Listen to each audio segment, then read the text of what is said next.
میرے بھائیوں، جب ہم رسول اللہ صلی اللہ علیہ وسلم کی سیاسی زندگی کو دیکھتے ہیں تو ہمیں آپ کے مقابلے پر 3 گروہ نظر آتے ہیں۔ کتنے گروہ؟ 3 گروہ نظر آتے ہیں جو اسلام اور اہل اسلام کے خلاف علم بغاوت بلند کیے ہوئے تھے۔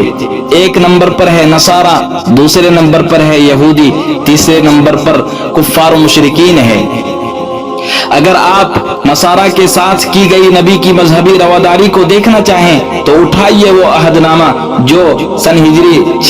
6 میں سینا پہاڑی کی عیسائی راہبوں کو دیا گیا۔ اس عہد نامہ کا ایک ایک لفظ اسلام کی مذہبی رواداری کی روشن دلیل ہے۔ تاریخ شہادت دیتی ہے اور اس عہد نامے کو ان الفاظ میں بیان کرتی ہے کہ رسول اللہ صلی اللہ علیہ وسلم نے فرمایا کہ عیسائیوں کو کسی قسم کا نقصان نہیں پہنچایا جائے گا، ان کے گرجے اور ان کے پادریوں کی رہائش گاہوں کی پوری حفاظت کی جائے گی، ان پر کوئی ظالمانہ ٹیکس نہیں لگایا جائے گا، ان کو اپنے مذہب پر عمل کرنے سے روکا نہیں جائے گا، کسی راہب کو خانقاہ سے نہیں نکالا جائے گا، کسی گرجے کو منہدم کر کے مسجد یا کسی مسلمان کا گھر نہیں بنایا جائے گا، بلکہ اگر عیسائیوں کو ان کے گرجوں، خانقاہوں اور مذہبی عمارتوں کی مرمت کے لیے امداد کی ضرورت ہوگی تو مسلمان ان کو مالی مدد کریں گے،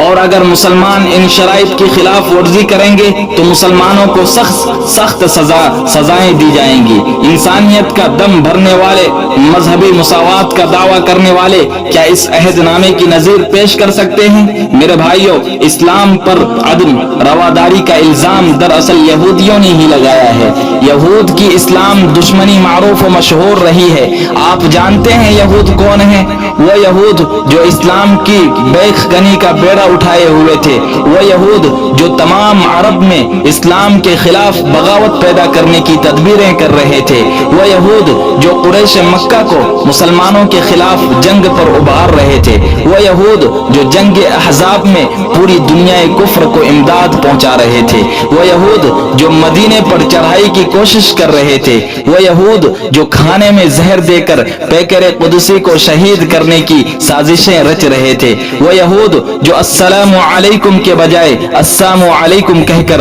رحمت عالم کو بددعا دیا کرتے تھے، وہ یہود جو اپنے قرض کی واپسی کا مطالبہ شہنشاہ کونین کا گریبان پکڑ کر کیا کرتے تھے۔ ان شریروں اور شریریوں کے ساتھ بھی رسول اللہ صلی اللہ علیہ وسلم نے جو رواداری کا معاملہ فرمایا ہے، تاریخ اس کی مثال پیش کرنے سے عاجز و قاصر ہے۔